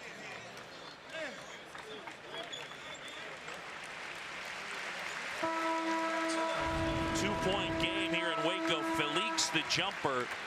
Bond trying to throw it down, couldn't. Not sure what he injured, but man, a big guy going down in a big time way. All right, fans, please direct your attention. Back here in Waco as Baylor leads this one by 2, 3:16 to go. And well, Pierre Jackson, a guy that can find open men all over the court. Well, we talk about his scoring all the time, but watch him see the passing window right here. Good screen by Austin. Watch Jackson turn the corner. You'll see his peripheral vision. He's got that window right there with Bond playing off. So he makes a good delivery right here. And the 7'1" freshman, he easily finishes at the rim. Pick and roll has been a little bit of a bugaboo defensively tonight for the Texas Longhorns. Here Jackson, who's been saddled with some foul trouble today. He's got 13 points, 4 assists. 2-point game. Part of the story, the guy with the ball right here, the freshman Javon Felix. They taped up Julian Lewis, and Bond is also cleared to come back in, John. Felix the pull-up. Oh, and a putback by McClellan. I'm going to tell you, because Felix has to draw Austin out, it's one less big at the rim. Plus, he shoots it so softly today. Even when he misses, he's just nestling up there. It's hard to believe that that guy shoots 30% from the floor, because the jumper has been soft even when he's missed it.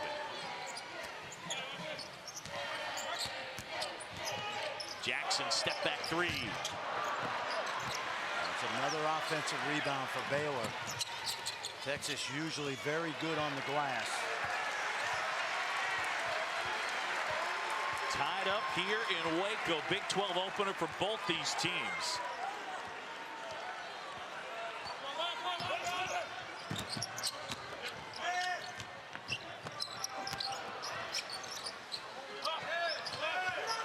Austin a screen. Jackson at the elbow. Jefferson tracks down the board. And they'll utilize 35 more seconds. Texas has been unable to do a job on the defensive glass the last couple minutes. That's hustle by the Bears. Corey Jefferson, his 4th double-double of the year, 19 and 12 in this one. Out of bounds, it'll stay with Baylor. A dozen on the shot clock. How's Scott Drew doing right now watching this? Maylocks, my friend, Maylocks. Jerome Tang coaching here today as the head man, and then again on Tuesday. Don't want to foul if you're Texas right now. You're already in the double bonus. Austin gets deep position inside, then has it blocked. Blocked again. Heslip. And a rebound by Holmes, who had a monster possession. 2 blocks in the defensive board. Timeout, Texas. Good timeout by Texas, because what you've done is you've weathered the storm for 38 minutes and 45 seconds. You had 4 timeouts. Your team has played well. They've grinded it. But now you must become the point guard from the bench if you're Rick Barnes. Baylor missed 5 shots on that possession. Look at Holmes on the defensive end. Gets that one. What you like here is you didn't foul Austin, because they have bailed out Baylor a number of times today. So 66 apiece here courtside. John Shambi and Fran Fraschilla with you. You know, Texas at the break, they were down by 9, and there's some spots where you felt like they could have gone away. And the young guys on the Texas side have really done a nice job of hanging in there. Well, particularly Javon Felix. This is the best game of his career. We jokingly said he's from the same area as DJ Augustine, and he has played DJ Augustine-like. Now, keep this in mind, John. With 1:15, you want to take a good shot, obviously, okay? But you have a chance right here to get 2 possessions to Baylor's 1 if you play this clock right. So you don't have to shoot it right away. If you can run some clock and get that ball up at around 45 quality-wise, then you may get that ball back a second time. They don't do a ton of 2-for-1 in college. Why? Because, you know what? A coach doesn't want his team taking a bad first shot and have the athletic director and the boosters look like he's not coaching. But you can still milk clock right here so that you get the 2 possessions, unless you get an easy basket. Now, the officials must call everything close both ways from here on out. Bello with the length out on Felix. Felix goes to work into the paint, flips it up. And then they get Lammert for fouling Austin. Fran, I think you'd have to say that's a good shot. He just didn't finish. No, exactly. He got it on the rim. If you're Connor Lammert right now, what have we been talking about? We have talked about making Baylor earn their baskets. Good look right here. They get it right up where they want it. He just doesn't get it. But then Lammert needs to get back in transition. Baylor, on the other hand, good effort by Isaiah Austin to control this rebound. Now he's going to get a chance to make 2 free throws. Isaiah Austin to the line with 2. Austin just 43% on the season from the line.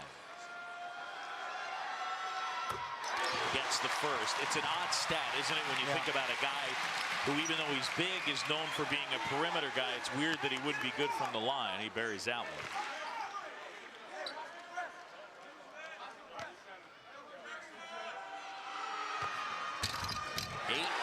For the freshman. Now, in the NBA right here, they would go 2 for 1. See if you got a shot up quickly, but I don't think they're going to play it that way. Felix.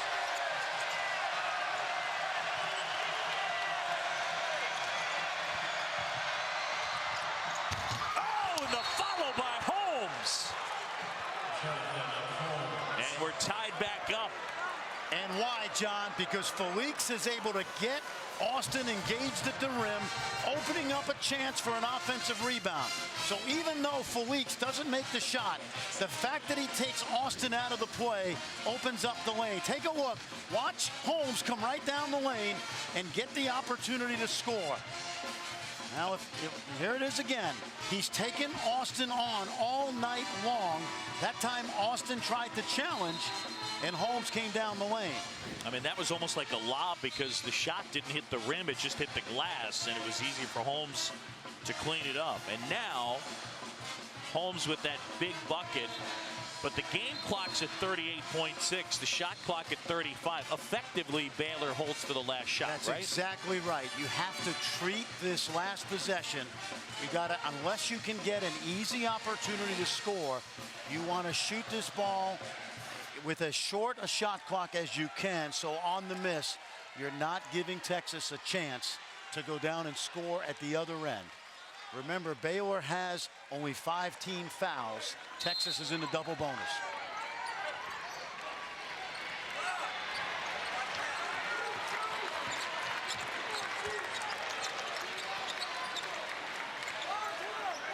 You got to think that at a certain point, the ball's going to come back to Jackson. If you're Texas right now, the last thing you need is a foul. Lewis on Jackson. Shot clock is at 8. Here's Jackson.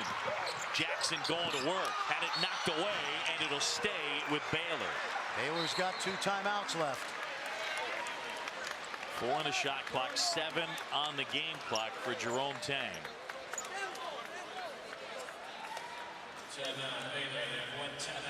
Here's what you got, John. The ball's going to be taken out underneath the basket, midway between the sideline and the foul lane.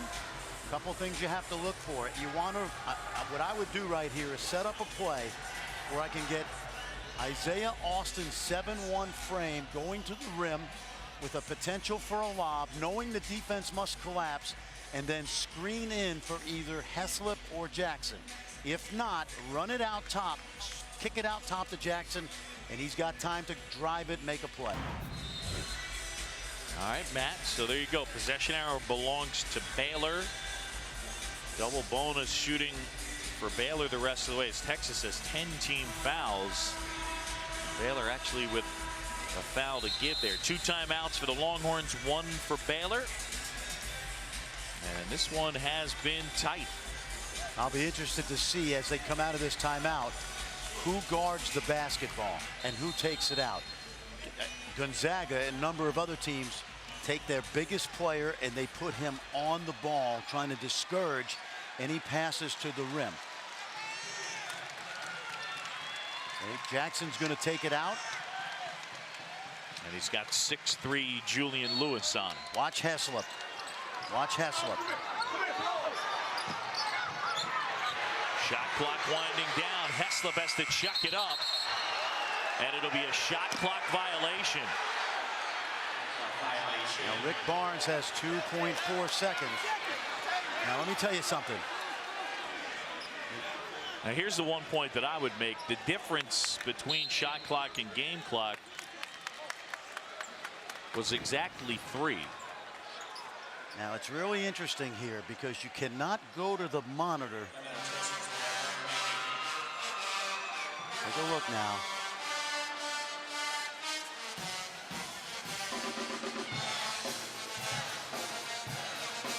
A Heslop right there.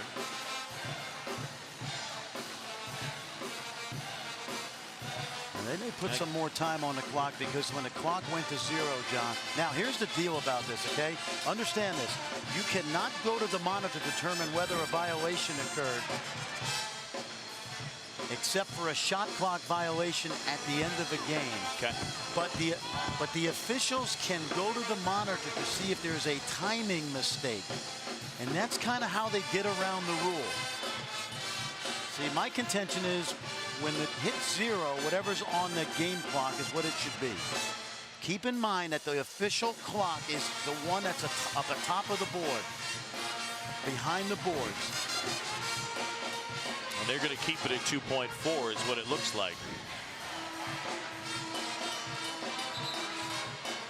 Okay, so they got it right. Now, let me just tell you this. A few years ago in Lubbock, Rick Barnes had a similar situation.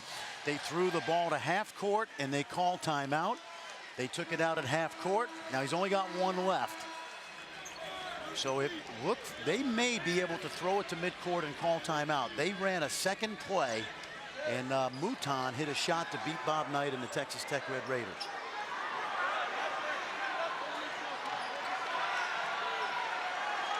I'd be surprised if they catch it at midcourt and call timeout. Lammert inbounding. Holmes. Felix now has a decent look at it, didn't get it off. That one almost ended up with Texas getting a pretty good chance at it. You know, you think about the way it works as far as the light, the horn, the clock. That really, all the hubbub around that started a Texas Providence game at the Dunkin' Donuts Center, probably in the neighborhood of, I think, P.J. Tucker. Yeah, P.J. Tucker, about 6-7 years ago, when they sat there over and over again trying to figure out whether the bucket should count or not. That's right, and what happened in that game is the officials never signaled whether the goal was good or not. They went to the monitor to try to review it, and now the officials will signal good or not, so they have a call in place.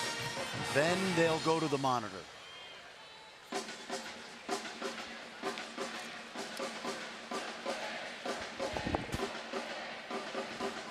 Tied at 68 as we get ready for overtime. Baylor and Texas, and young man right over Rick Barnes' shoulder, Javon Felix, has been brilliant today. The freshman had a New Orleans, Louisiana, a career high 22. He's taking care of the basketball. He's gone just about the entire way. And Felix, of course, getting a chance to play this year in large part because Mike Kabongo has been suspended. That's exactly right. They expected Kabongo maybe to leave early for the NBA, or maybe this year this guy was going to back him up and maybe play 10 minutes a game. Kabongo's out till February 13th. Felix, as we mentioned, like any freshman point guard, a lot of pressure on him the first month of the season, but tremendous growth recently. You think about the win against North Carolina, played well against Michigan State. Today, John, is absolutely outstanding. And we mentioned Scott Drew. This is the first of 2 games he's sitting out because of self-imposed penalties by Baylor. And Scott Drew, Jerome Tang, they know all about Javon Felix. He was recruited by Baylor as well. Pierre Jackson, the other part of our one-on-one. Jackson, it's been an up and down game for him. He's been bothered by some foul trouble today.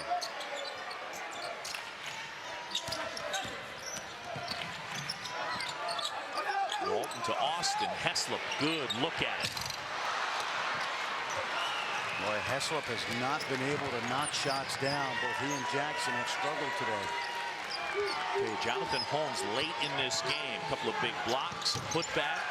And Felix right there buries that jumper. He's got 24. Think about the great point guards Rick Barnes has had, starting with T.J. Ford, of course, DJ Augustine.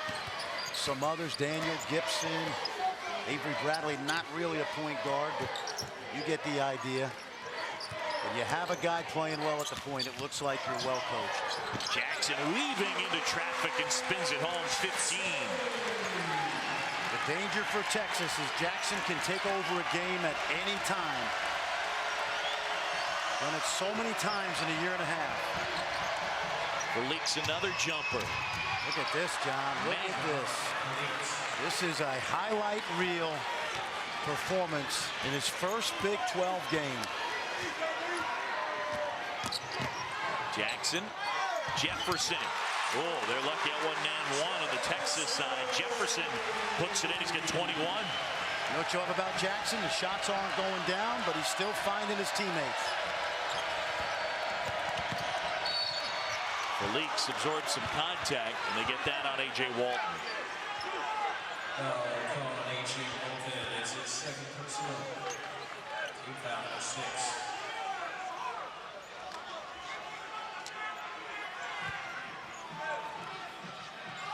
Two shots for the Leaks.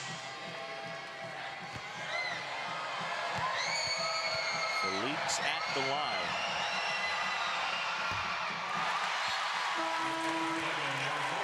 I never minded that late in the game because he shot that ball long. It's a little thing. It's still a miss. The fact that he shot that ball long is a good sign.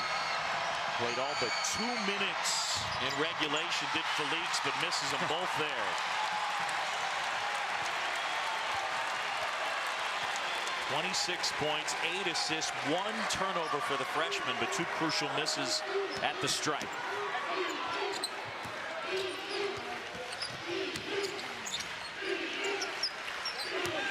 Felix has been able to rest on defense because Lewis has got Jackson. Foul on Lewis.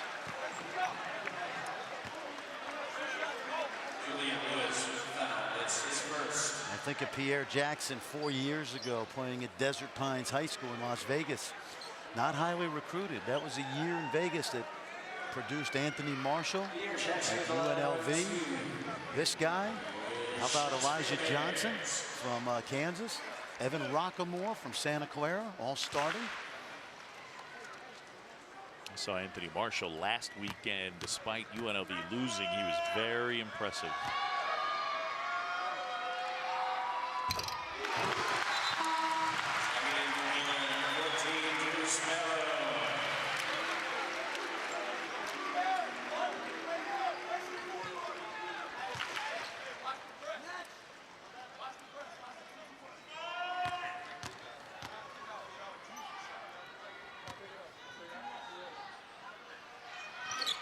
Jackson gets them both. He's got 17.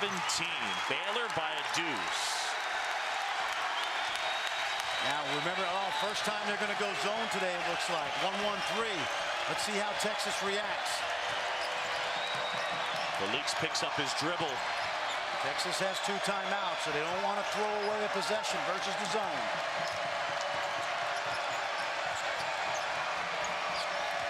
They need to get somebody into the middle. McClellan got it. Huge 1 point. Texas lead. He's got 19. Great job of ball moving right there. Little ball fake, and they flash Holmes into the middle. Walton a 3. Another rebound. And Jackson's going to shoot 3. Very smart play, but Texas has not controlled the defensive boards in the second half. Take a look at this now. Watch the head fake. He doesn't go vertical, and that's why the official made the call. Now the other end, John, clock ran down, but watch the little flash into the middle of the lane right here. It's going to come from Felix. Fake, top, swing, perfectly done, and excellent execution.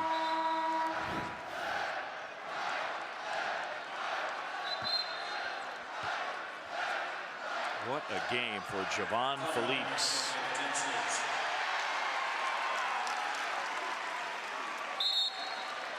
So Holmes picking up his 5th, and he is done.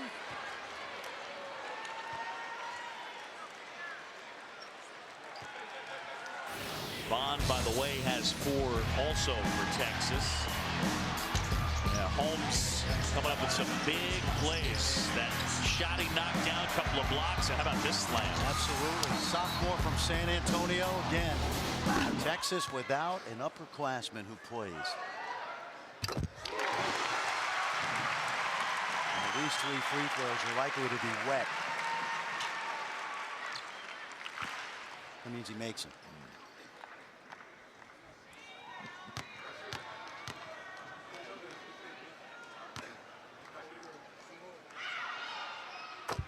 Jackson coming up big. 1 point. Baylor on top. Let's see if Jerome Tang goes back to that zone. Little changeup. They actually made Texas work for it. Yeah, Felix looked a little tentative up top. Picked up his dribble early a couple of times. Jackson only gets 2 out of 3, so it's a 1-point game, and then a foul. Texas will shoot a 1-and-1. So they get that on Walton, his 3rd. And Lambert will go down to the other end. He's only shot 7 free throws on the season, I believe.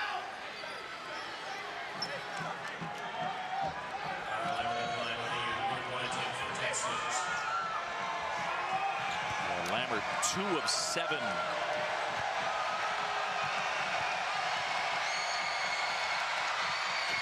Got it.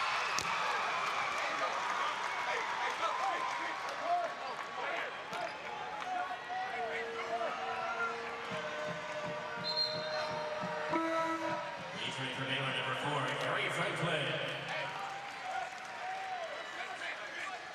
So tied up here.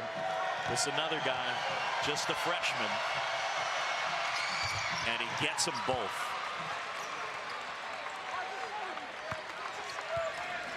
Big 12 overtime opener for both these teams. 1 point, Longhorns lead on the road. Jackson stumbled a moment. Jefferson picks it up and puts it in. How about Corey Jefferson? 23 points.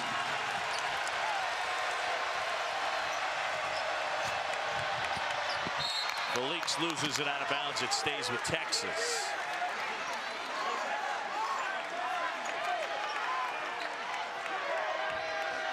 Texas been pretty good underneath in their inbounds execution today.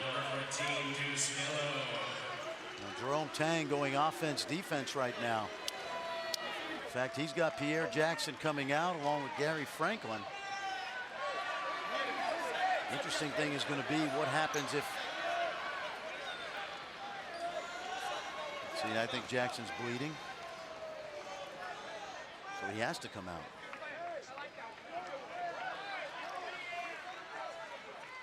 They can't get this under control quickly, then they'll have to sub or take a timeout.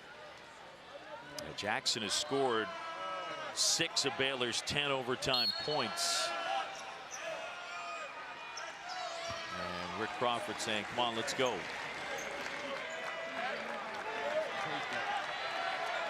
So Jackson will stay at 25 of the shot clock, 1:39 to go, Baylor by a point.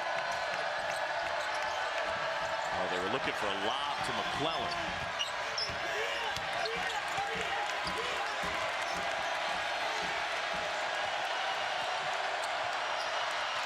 McClellan off the Felix feed, 21 for Sheldon McClellan. Great execution right there.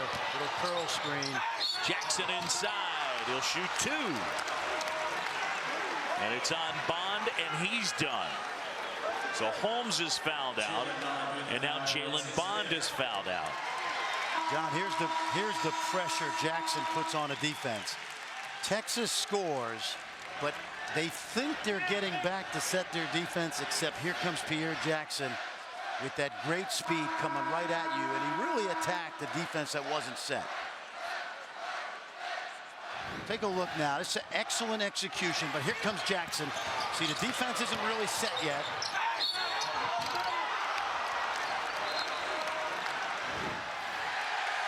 just very aggressive, going right at the rim.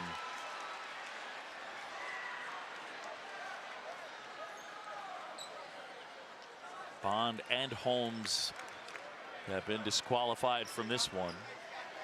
And again, Jackson had some issues with that bleeding.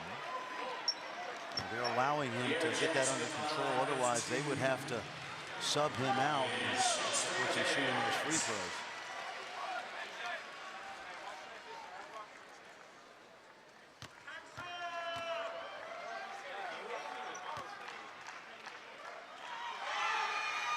And we're tied up. And a quick look at L.J. Rose, who backs him up at the point. It's funny, it's been an uneven performance for Pierre Jackson today, and yet he's sitting on 20 points. In and out, Lammert the board, and we're tied at 79. Must get a quality shot, and you've got 2 timeouts to do it. If you're Texas, you cannot throw away an empty possession right now. If you're Baylor, you don't want to foul. Felix lost the handle briefly. McClellan.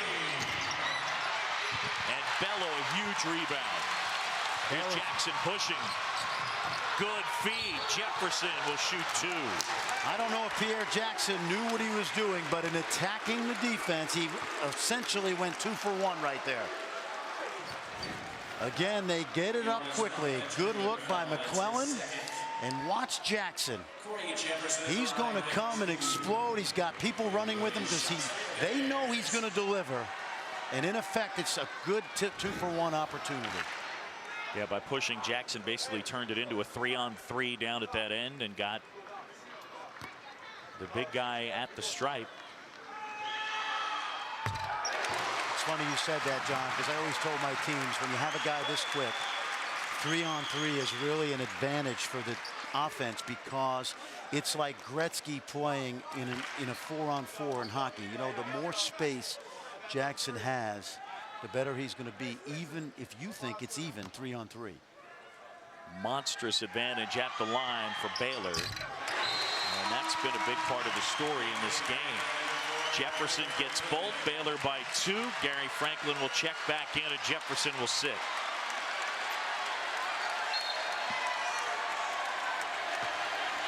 What do you want to see Texas do?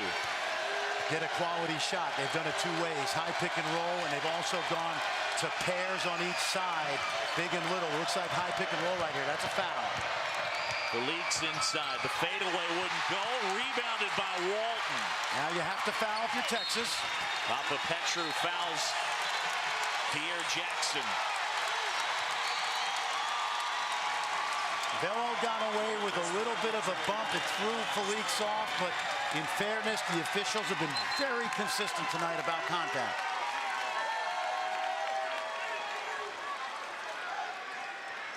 Pierre Jackson of line with 2.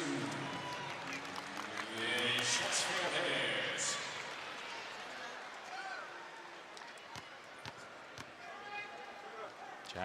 Jackson's been very good at the line here today.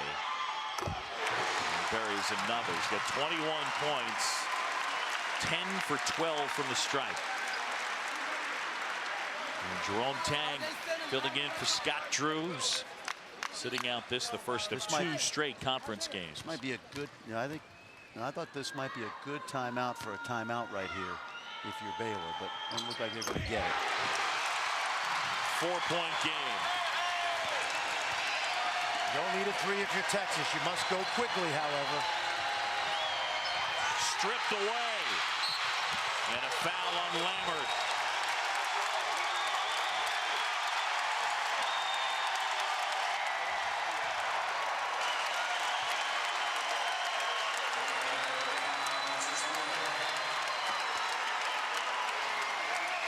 We haven't said much about A.J. Walton tonight, John, but this guy is playing the most consistent basketball of his career.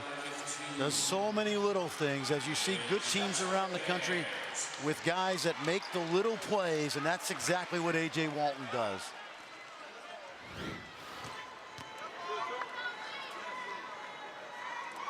think about these two teams, Walton, this is the first. Walton is the only fourth-year senior who plays. When I say play, is getting regular minutes or even really any minutes for either of these teams.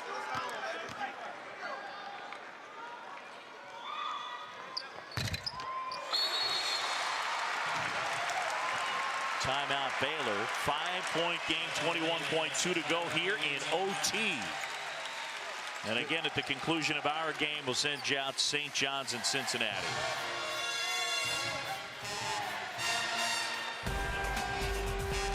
Break in the action. We'll bring you the rest of overtime when we come back.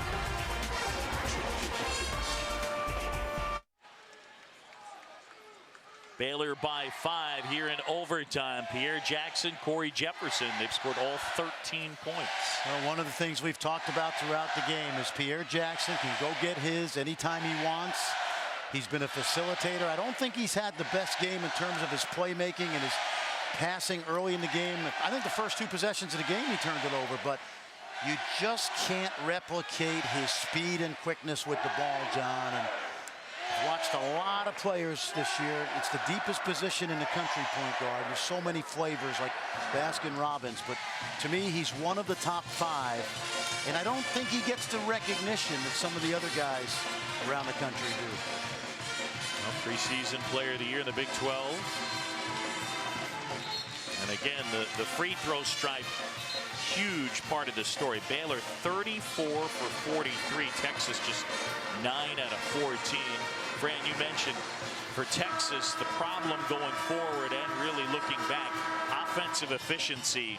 One of the ways you normally can solve that, getting to the line. That's an efficient way to score. Well, Rick Barnes' team doesn't do that. No, they don't. But you know what? Tonight, I think they made a huge step forward. Felix got them into an offense creating for himself and his teammates. So, you know, baby steps for a young team. Shot blocked by Bello. Felix gets it back. And eventually it's Jackson, and that's going to do it. What's Jackson doing right there? He got fouled, I guess. Yeah, he did get fouled. I was wondering where he was going. I thought he was just dribbling the ball and thought the clock game was over. So it'll be 2 shots for Pierre Jackson.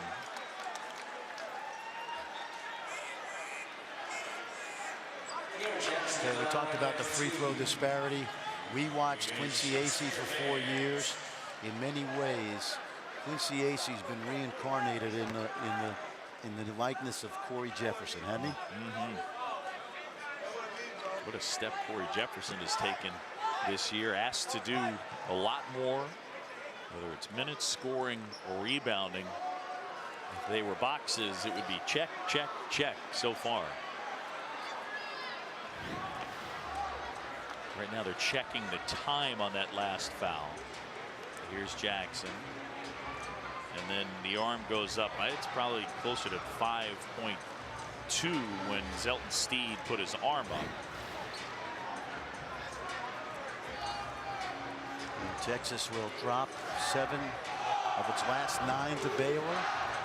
It's going to be a long trip home. So watch when. Yeah, Zelton Steed, watch the hand go up. Right there. So 5'8". Yeah, they'll get it right. And Tom Eads talking it over at the moment. Always tough when you play a rival and you got to get on that bus and drive back the 90 miles. The recriminations, the what ifs, what could have been. They're going to put the clock at 6. Jerome Tang is going to go to 1-0. As I understand it, according to NCAA rules, he will be credited with the win in this game. And he will coach Tuesday night as Baylor goes to Texas Tech. I'm going to try to sneak up to Fort Worth right after this game and see Tech and the Horned Frogs over at Daniel Meyer. Wasn't expecting overtime, so I'm going to get there a little late. For Texas, their next one at home against West Virginia on Wednesday. 23 now for Pierre Jackson.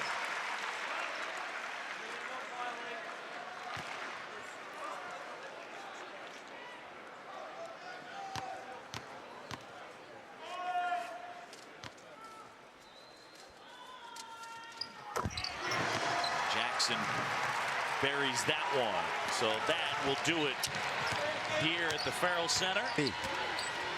McClellan launching. Baylor wins it 86-79. Jerome Tang with a win, filling in for Scott Drew. And the Bears go to 1-0 to open up Big 12 play. Quite a performance by both Pierre Jackson and Corey Jefferson as they scored all the Bears points in overtime. For Fran Fraschilla and our entire crew, I'm John Shambi. So long from Waco. Time now for Big East basketball. We send you out to Cincinnati, St. John's, and Cincinnati.